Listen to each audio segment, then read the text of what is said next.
노예 해방은 미국과 영국 중 어느 나라가 먼저 실시했을까? 1442년 포르투갈을 이끌던 헨리 왕자가 아프리카에서 최초로 노예를 들여온 이후로 아프리카 원주민들은 유럽의 무역 상인들이 탐내는 상품이 되었다. 그러니까 사람이 상품이 된 거죠. 사람의 노동력이 상품이 된 게 아니라 사람 자체가 상품이 된 거예요. 지금은 노동력이 상품이죠. 한 사람의 노동 가치가 상품인데 이 영국과 미국 또 유럽에서는 사람을 상품으로 그러니까 노예를 사고 팔았습니다. 포르투갈을 비롯해서 스페인, 영국, 네덜란드의 나라들은 이 노예 무역을 통해서 상당한 부를 축적할 수 있었다. 아프리카 노예들은 유럽 지역보다는 인력이 크게 달리는 스페인 지배하의 식민지로 주로 팔려나갔다. 미국의 경우는 1619년 버지니아주의 제임스타운에 어느 덴마크 상인이 흑인 노예 20명을 내려놓은 이래로 노예에 대한 수요가 급증했다. 그래서 1779년에 이르러서는 버지니아주에서만 20만 명의 흑인 노예들이 팔려올 정도였다. 이 같은 노예의 사용은 산업구조의 변화와 도덕적 각성 때문에 결국 노예 해방 논쟁으로 이어져서 미국과 같은 나라는 남북 사이에 노예 해방 전쟁이 일어나기도 했다. 그러면 노예 해방은 미국과 영국 중 어느 나라에서 먼저 진행되었을까? 대개는 미국을 떠올리겠지만 정답은 그렇지 않다. 북미 대륙의 노예 제도 폐지 논의에 자극을 받은 영국에서는 1787년 노예 무역 폐지 위원회가 설치되고 1792년에는 하원에서 노예 무역 폐지가 결의되기에 이르렀다. 이어 1807년 영국 의회는 노예 무역을 정식으로 위법으로 규정하였고 1834년에는 대영 제국의 노예를 해방하여 민주주의의 선진국이라는 것을 뚜렷이 하였다. 이와 같은 영국의 기민한 움직임에 비해 미국은 독립혁명을 거치면서 노예 제도의 폐지를 단행할 듯 하다가 오랫동안 존속시켜 왔다. 그렇게 이제 영국이 먼저 노예 무역을 폐지하고 노예 제도를 폐지하게 됩니다. 이처럼 영국이 발빠르게 노예 제도를 폐지할 수 있었던 것은 윌리엄 윌버포스라는 지도자와 존 뉴턴이라는 찬송가 작가가 있었기 때문이다. 이 존 뉴턴의 찬송가가 나 같은 죄인 살리신 Amazing Grace이죠. 1759년 영국의 항구 도시 헐에서 부유한 상인의 아들로 태어난 윌버포스는 21세의 나이로 영국 하원의 의원이 되었다. 그는 1784년, 1785년 겨울에 프랑스 남부 지방을 여행하고 돌아오는 길에 스승 아이작 밀러의 도움으로 회심을 경험하였다. 이후로 윌버포스는 본디 노예 상이자 노예선 선원이었지만 나중에는 사랑받는 찬송가 작곡자가 된 존 뉴턴과 막역한 사이가 되었다. 일찍이 노예 무역에 관여한 것을 매우 부끄럽게 여기던 존 뉴턴은 노예들의 해방을 위해서 운동을 벌였지만 의회를 움직이지 못한 탓에 별다른 진전을 보지 못하고 있었다. 이 바꿔 말하면 기독교인들의 선한 의지가 제도화, 법률화 되지 않으면 안 된다는 거예요. 바꿔 말하면 동성애자들이 길을 쓰고 제도화, 법률화, 합법화를 만드는 이유가 거기에 있습니다. 제도와 법이 돼야 그들이 보장을 받고 정당한 행위가 되기 때문에 그래요. 그래서 이 노예 해방, 노예 무역 폐지 운동도 목사들이 교회에서 아무리 외쳐도 국회의원들이 법으로 만들지 않으면 안 되는 거예요. 그래서 이 윌리엄 윌버포스 같은 국회의원을 하나님이 쓰십니다. 하나님은 목사만 선교사만 쓰시는 것이 아니라 정치인도 경제인도 교육가도 다 쓰시죠. 그러나 그는 하원 의원으로 활동하던 윌버포스에게 영향을 끼쳤다. 윌버포스는 1787년 대서양 중앙 항로에서 노예 사망률에 충격을 받아서 의회에 법안을 제출하였는데 동의하였다. 노예 무역이 폐지되면 노예 제도 자체가 사라질 것으로 기대했기 때문이다. 처음에는 윌버포스는 자신의 친구이자 나중에 영국 수상이 된 윌리엄 피트와 함께 법안의 신속한 통과를 낙관했었다. 윌버포스가 중심이 돼 추밀원의 위원회에서는 노예 무역이 인간의 생명과 아프리카 대륙에 끼치는 해악을 압도적으로 증명하였다. 윌버포스는 또 노예 무역의 폐지를 국제협약으로까지 확대시키려고 했지만 뜻대로 진행되지 않자 영국 단독으로 노예제 폐지를 계획하였다. 그러나 예상치 않은 영국과 프랑스 간의 전쟁과 노예무역 압력단체의 적극적인 활동으로 노예제 폐지 계획은 부진을 면치 못했다. 이런 부진한 상황 속에서도 윌버포스는 자신의 신념을 행동으로 계속해서 밀고 나갔다.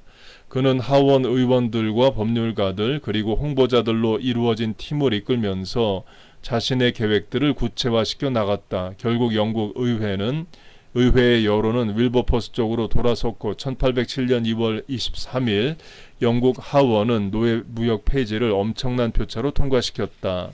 이런 윌버포스의 노력이 신대륙 미국과 민주주의 수준 대결에 영국을 우위에 올려놓게 되었다. 결국 미국 역시 노예 폐지 쪽으로 발걸음을 서두르지 않을 수 없었다. 그렇게 이제 영국이 먼저 노예 무역을 폐지하고 미국도 이제 노예 해방을 하게 되는데 남부의 노예를 노동력으로 쓰는 주에서 반대함으로 결국 전쟁까지 일어나게 됩니다. 그러니까 링컨이 북군 대통령이었고요. 근데 이제 제가 미국 네이티브 아메리칸 레저베이션에 20번 이상 갔었는데요. 이 미국 인디안들은 링컨 대통령 그렇게 존경하지 않습니다. 이유는 흑인 노예 해방 운동에 대해서는 애를 썼지만 미국 내 원주민들에 대해서는 전혀 관심을 두지 않아서 그래요. 물론 링컨은 흑인 노예 해방과 전쟁이라는 큰 문제가 있었기 때문에 이 미국 인디안 문제에 대해서는 그렇게 관심을 못 썼을 겁니다. 그러나 어쨌든 미국 인디안들 입장에서는 자기들의 권리와 땅에 대한 것에 대해 링컨이 일을 안 했기 때문에 링컨 대통령을 그렇게 존경하지는 않습니다. 비누의 운명은 기독교에 달렸다. 어느 외국 비누 제조업체가 사탄 숭배자들과 관련이 있다는 설 때문에 판매에 어려움을 겪은 적이 있었다. 이런 해프닝 이외에도 비누가 기독교의 태도 때문에 운명이 좌우된 역사를 알게 되면 우리가 흔히 대하는 비누가 색다르게 비춰질 것이다. 비누는 처음 발견된 이래로 다양한 세척과 의학적 목적을 성실하게 수행해왔다. 약 4000년 전에 히타이트족은 사포나리 잎을 불에 태워 그 재료로 손을 씻었다. 이 히타이트가 이 구약 성경의 헷으로 나옵니다. 이 헷족 속 사람으로 이스라엘을 살았던 사람들이 이제 우리야이죠. 이 다윗이 간음하고 남편을 죽일 때 그 남편이 우리야입니다. 이 히타이트족의 본거지는 이제 원래 터키 지역으로 이제 추정을 합니다. 그리고 같은 시기에 우르, 이거는 그 갈대아 우르 할 때에 지금의 이라크 지역을 말합니다. 우르의 수메르족은 알칼리 용액을 만들어서 몸을 청결히 하였다. 그러나 엄밀한 의미에서 이것들은 비누의 기능을 한 것이지 우리가 생각하는 비누가 아니었다. 우리가 현재 사용하고 있는 비누는 페니키아인들에 의해서 최초로 개발되었다. 그들은 주전 600년에 비누를 제조해서 사용하였다. 그들은 염소의 유지, 물, 탄산 칼륨 성분이 높은 재를 끓여서 졸인 뒤에 왁스와 같은 고체의 비누를 만들어 사용했던 것이다. 그 이후로 비누는 인류와 뗄래야 뗄 수 없는 관계에 놓이게 되었다. 그러니까 하나님이 주신 인간의 지혜가 있는 거죠. 그래서 진화론은 틀린 겁니다. 그러니까 고대인들은 무식하고 지능이 낮고 21세기 오늘 우린 지능이 높고가 아니라 하나님의 형상으로 창조된 첫사람 아담의 지능이나 우리나 똑같은 거예요. 그래서 600년 전에 페니키아인들이 비누를 만들고 또 이집트인들이 그 지역에서 나지 않는 돌로 피라미드를 쌓고 하는 일들이 얼마든지 가능한 겁니다. 그런데 이 유용한 비누가 사용이 중지될 위협을 받은 적이 있었다. 그것은 어떤 과학적 근거에 의해서라기보다는 기독교의 교리 때문이었다. 초대교회는 금욕이 철저히 중시되었다. 때문에 교회는 기독교인들은 절대 목욕탕에 드나들어서는 안 된다고 가르쳤다. 이건 단지 몸을 씻지 말라는 것이 아니라 당시 로마 시대 목욕탕은 사교의 장교고 토론의 장교고 때론 음란의 장소가 되기도 했습니다. 그러니까 목욕 자체를 금한 것이 아니라 목욕탕 문화를 금한 것입니다. 목욕이 꺼져가는 유욕에 기름을 붓는 행위로 받아들여졌다. 중세시대에는 굳이 몸이 아픈 사람이 아니면 목욕을 하지 않는 게 미덕으로 받아들여졌다. 따라서 기독교인과 비누는 무관할 수밖에 없었다. 그러니까 몸을 또 잘 안 씻었다는 건데 그래서 또 향수가 발달하기도 합니다. 비누와 기독교의 기구한 역사는 여기서 끝나지 않았다. 비누는 19세기에 이르러 엄청난 질적 진보를 이루게 되었다. 그것을 가능하게 한 사람은 할리 프록터라는 비누회사 사장이었다. 아버지로부터 비누 공장을 물려받아 운영하던 할리 프록터는 경쟁회사의 신상품 때문에 고전을 면치 못하고 있었다. 고심을 거듭하던 프록터는 사촌과 함께 하얀 비누를 개발하였다. 이 비누는 하얀색에 찬물에서도 거품이 잘 일었다. 그러나 기존 제품에 비해서 품질이 좋아졌을 뿐 별다른 특징이라고는 없었다. 그러던 어느 날 직공의 실수로 비누 용액에 공기가 지나치게 많이 들어가는 사고가 발생하였다. 직공은 그것을 폐기하지 않고 그냥 제품으로 만들었는데 기존의 비누와는 달리 물에 쉽게 떴다.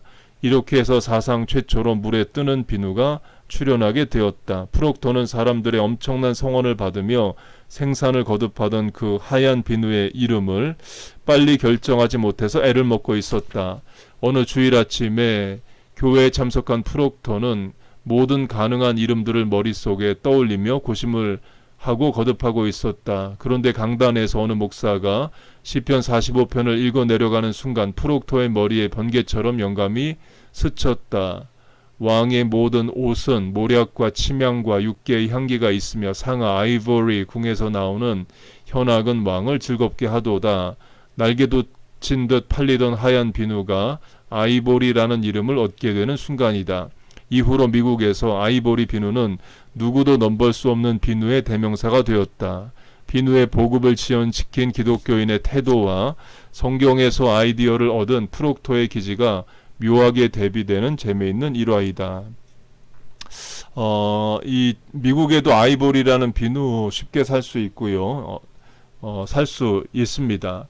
이 성경에 나오는 말을 듣다가 이 프록토라는 비누회사 사장이 영감을 얻은 것처럼 비슷한 얘기가 그 출애굽기를 보면 모세의 엄마 요게벳이 모세를 나일강에 띄우기 전에 갈대 상자에 역청을 바릅니다. 근데 역청이 영어로 피치인데 그 원유를 정지하게 되면 가솔린, 등유, 경유, 아스팔트, 피치가 나오죠. 그래서 이 이집트에도 석유가 있을 것이다라고 생각을 합니다. 성경에 피치가 나오기 때문에 이집트에도 석유가 있을 거다 생각을 하고 탐사를 해서 결국에 발견을 합니다. 그게 이제 엑슨 모빌의 전신이 되는 회사였고요. 지금도 이집트는 오페크 석유 수출국 기구에 들어가지 있지는 않습니다. 또 모나미의 송삼석 그 모나미 볼펜 회장은 또 성경에 나오는 요한복음에 나오는 물고기 153마리 부활하신 예수님과 제자들 사이에서 생긴 그 153 이런 것을 모나미 볼펜에다가 적기도 했죠. 그리고 또 153이 다 더하면 9가 됩니다. 9는 숫자 중에서 가장 큰 숫자죠. 1부터 9까지니까. 그래서 또한 많이 벌리고 많이 팔려라 이런 뜻으로도 쓰이기도 했답니다. 어린이 20세기는 어린이에 관해서 새로운 시각을 갖게 된 시기이다. 어린이는 여러 가지 방법으로 매일 성장하고 사회에 나가기 위해서 사회의 여러 가지 영역을 익혀야 하며 또 어린이의 세계와 어른들의 세계가 다르다는 게 분명히 밝혀진 시기가 바로 20세기이다. 이런 시각 때문에 요즘의 어른들은 어린이들이 정상적으로 성장할 수 있도록 어린이의 문화, 장난감, 의복, 학습 교재 그리고 교육기관에 상당한 금액을 아낌없이 투자하고 있다. 교회 역시 예외는 아니다. 하지만 이런 현상들은 아주 최근의 일일 뿐이다.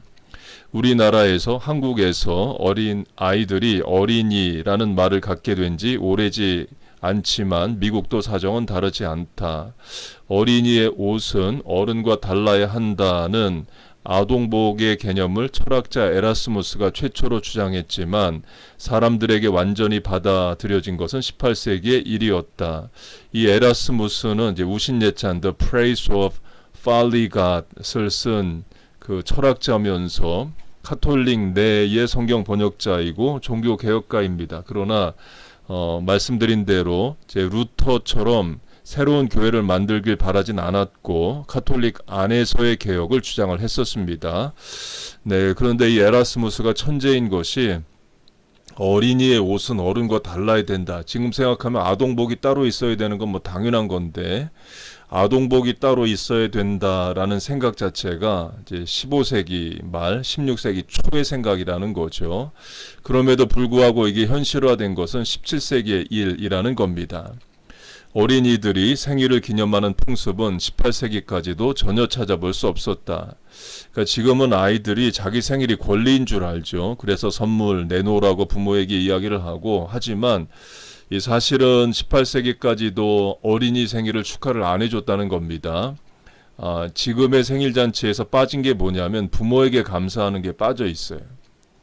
게다가 어린이의 나이를 분명하게 세는 것도 불과 200년을 넘지 않는 비교적 최근에 이루어진 문화적 습관에 지나지 않았다. 어린이들의 노동 문제는 더 심각했다. 1890년까지도 14세에서 17세에 이르는 미국의 아이들 가운데 학교에 등록된 숫자는 불과 7%에 불과했다. 그보다 나이 어린 아이들과 함께 나머지 93%는 성인의 노동에 종사하였다. 영국에서는 산업혁명이 계속되던 19세기에 어린 남자, 여자아이들이 6세, 심지어 4세 때부터 공장에 고용돼서 어른들보다 더 많은 양의 노동을 하였다. 노동시간은 보통 오전 8시에서 저녁 8시까지 혹은 밤 12시까지 계속되었고 1시간 반의 식사 시간이 있었지만 불규칙하고 악취나는 작업장에서 식사를 하는 경우가 대부분이었다. 그래서 영국에서 10시간법이라는 게 제정됩니다. 어린아이들 10시간만 일시키라는 거예요. 이렇게 어린이들을 혹사시키는 것이 우리로서는 이해가 가지 않는 일이지만 좀 더 역사를 거슬러 올라가면 그 이유를 어느 정도 알게 될 것이다. 옛날 사람들은 아기들이 이미 만들어진 성인의 축소판으로 이 세상에 태어난다고 믿었다. 아기들은 태어나는 순간까지 어른들과 마찬가지의 신체 구조를 가지고 있고 이후로 나이를 먹어가면서 크기와 피부만이 성장할 뿐이라고 생각했다. 따라서 어린이들은 걷고 말할 수 있게 되자마자 곧장 성인 사회에 참여해서 똑같은 놀이를 하고 똑같은 일을 하고 똑같은 종류의 옷을 입었다. 이것은 예술작품에서도 마찬가지였다. 어린이를 그릴 때 어른의 신체 비율과 얼굴의 특성에 따라서 그렸다. 그러다 보니 그림 속의 어린이들은 무서운 난쟁이들이 되었다. 어린이에 대한 어른들의 무지는 놀이애로까지 이어졌다. 고대 그리스 신화에 자주 등장하는 유아 사례가 공공연히 성행했지만 양심의 가책과는 거리가 멀었다.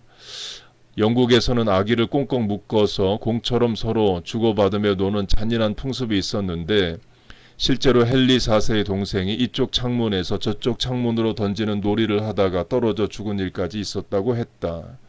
말이 안 되죠. 하여튼 그리고 어린이들을 성적 놀이개로 이용하거나 어린이들을 쉽게 통제할 목적으로 무서운 이야기를 어려서부터 들려주었다. 경우에 따라서는 무서운 이야기를 듣고 충격을 받아서 죽음을 초래하기도 했지만 19세기까지 아무런 제재 없이 계속되었다. 사람들은 어째서 어린이들에게 이런 태도를 갖게 된 것일까? 무엇보다 의학이 발전하지 못한 점을 첫째 이유로 꼽을 수 있다. 아이들의 사망률이 매우 높았기 때문에 부모들은 어린이의 독특한 성질에 주목하려고 들지 않았다. 어차피 부모의 한계를 벗어난 유학이라는 위험한 고비를 넘기는 것은 아이와 하나님의 몫이라고 생각한 것이다. 또 과학적인 지식이 부족한 탓도 있었다. 이는 의사들도 마찬가지입니다.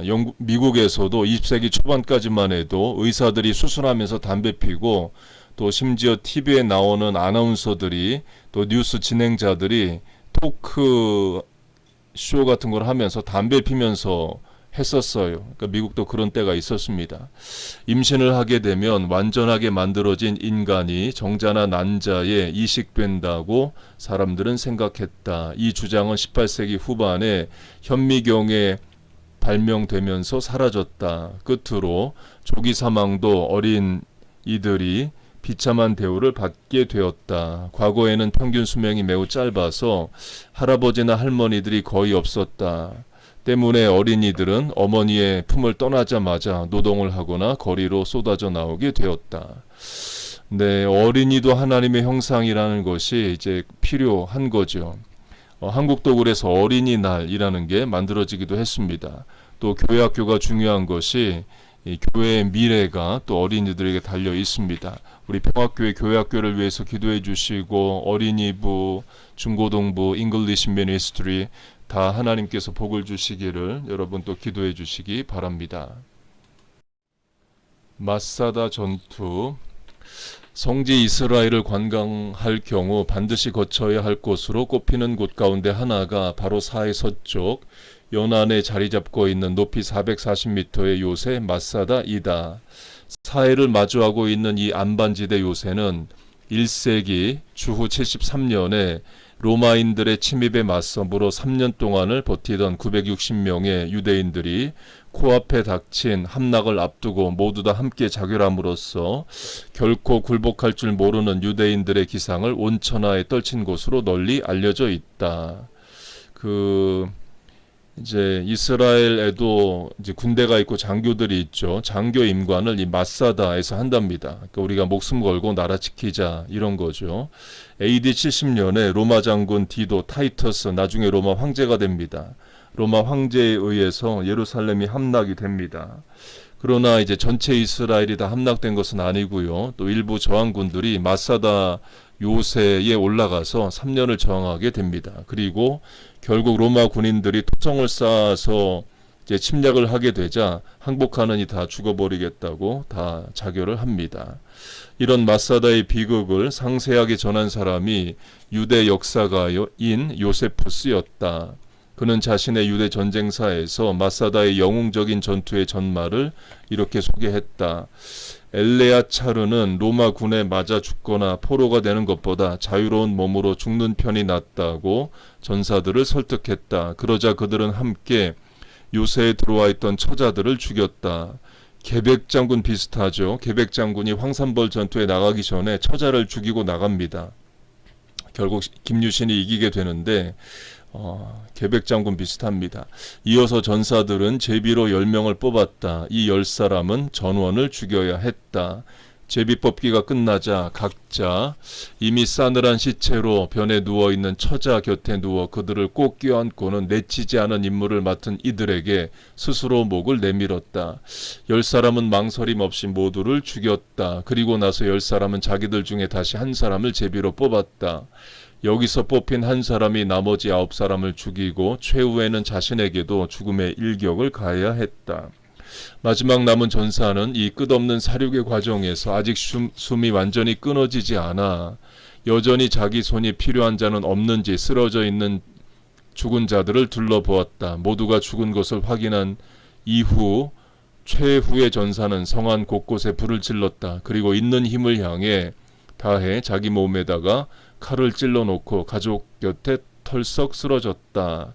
요세푸스의 주장을 정리해보자 장정들이 자기 가족을 살해하고 제비로 뽑힌 장정이 다른 장정들을 살해하고 제비로 뽑힌 장정 1명이 9명을 살해하고 마지막 장정 1명이 궁전에 불을 지르고 자결했다. 그러면 요세푸스는 어떻게 이 이야기를 전해 들은 것일까? 요새를 지키던 960명의 유대인 가운데 생존한 부녀자 7명, 2명의 어른과 5명의 어린이들이 요새로 몰려든 로마 군들에게 이 사실을 보고했다는 것이다.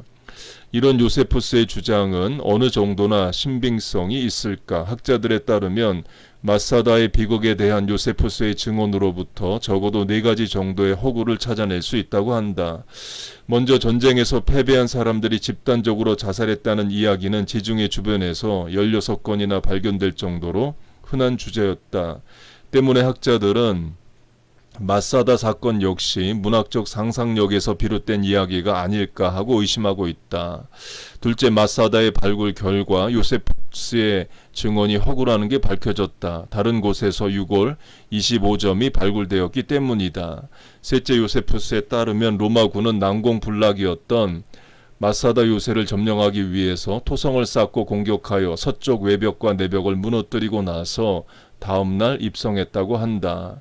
그러나 이것은 상식적으로 납득할 수 없는 주장이다. 군인들이 성을 무너뜨리고 난 뒤에 여유를 부릴 이유가 없기 때문이다. 그리고 마지막으로 어떻게 그렇게 짧은 시간에 960명이라는 인원을 죽일 수 있었을까 하는 의문이 든다. 적군이 시시각각 몰려오는 절박한 순간에 960명이라는 인원이 참여하는 제비뽑기를 할 만한 여유를 갖기가 쉽지 않았다고 하면 간단히 넘어갈 주장은 아니라고 할 수 있다. 어찌된 일인지 요세푸스는 제비뽑기의 절차에 대해서는 전혀 언급하지 않았다. 이와 같은 정황들을 종합해 볼 때 마사다의 영웅적 전투는 알려진 것과 달리 허구이거나 요세푸스에 의해 어느 정도 왜곡 과장되었다고 볼 수 있겠다. 바꿔 말하면 요세푸스가 전하고자 하는 것은 유대인들의 강렬한 전투 의지와 굴복하느니 자결하겠다는 그런 민족성을 드러내고자 그 이야기를 쓴 거죠. 그래서 일부 사실도 있고 일부 과장도 있을 겁니다. 옛날에 글쓰기 방식이 그랬을 수 있어요. 한국의 삼국유사나 또 그런 것들 봐도 거기에 나온 모든 것들이 다 역사적 사실이라고 말할 수는 없죠. 때로는 역사적 사실 안에 과장이 들어가기도 합니다. 그래서 마사다 전투에 대한 이야기는 그 이야기가 주는 교훈이 중요한 거지 역사적 사실이었냐 아니냐는 잘 이야기를 안 합니다.